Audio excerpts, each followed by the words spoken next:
How can we deal with depression during coronavirus?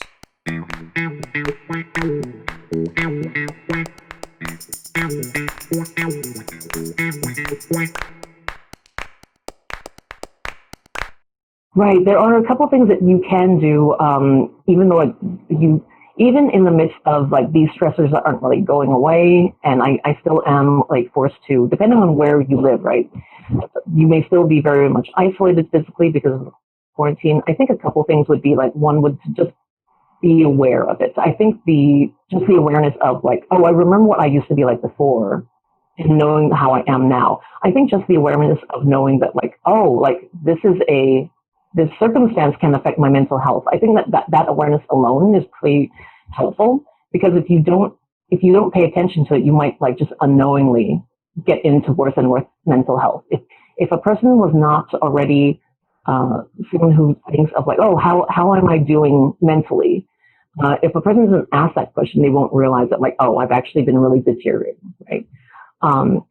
So upon knowing that like, oh, maybe I'm not as healthy as I was, is to get help. So it could be getting professional help. It could be trying to get a therapist online.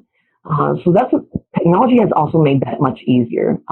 So even though like I'm a therapist that's in private practice and I used to primarily see people in person, I of course have shifted to like where I would provide therapy online. And I know there's actually like now there's like very widely available, and I'm not gonna like not just one company, but like there are several, there are big names out there right now, of companies that can set you up with a therapist at a pretty affordable price.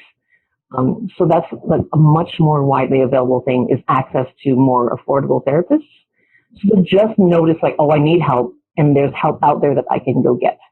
I think that's a very important part of like, oh, like I can get help.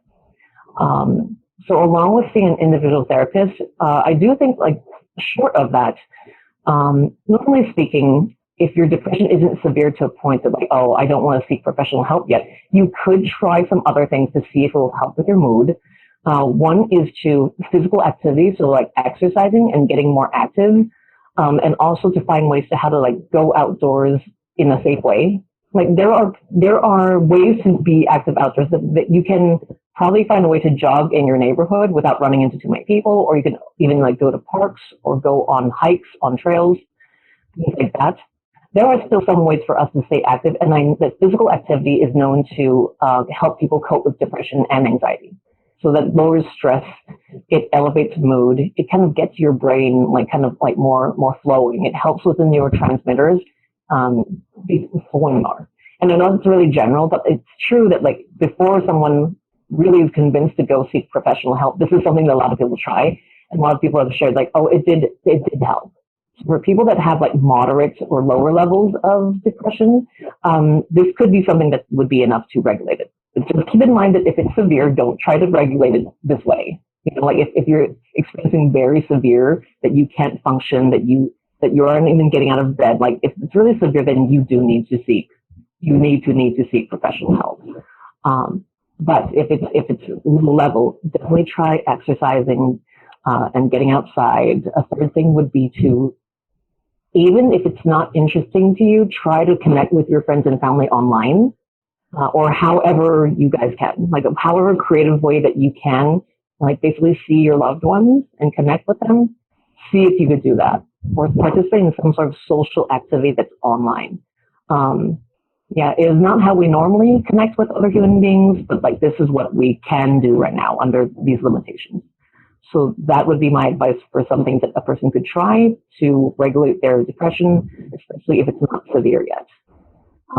If it's severe, definitely go seek even a psychiatrist. I guess let me quickly, at least in America, there's a difference between what a therapist is and what a psychiatrist is. And let me just quickly go over that.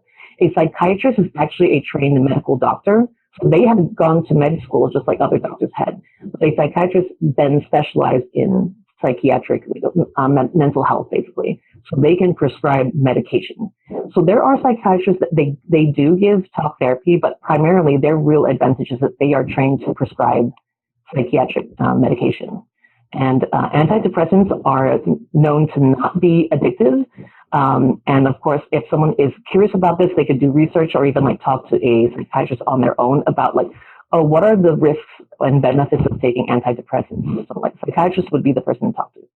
So therapists, which could be a psychologist or a licensed marriage and family therapist like me, or a clinical licensed social worker, these are therapists that would provide talk therapy, right? So our training is not in the medication. Our training is in the talk therapy. So that is like kind of the main difference, at least how America defines it.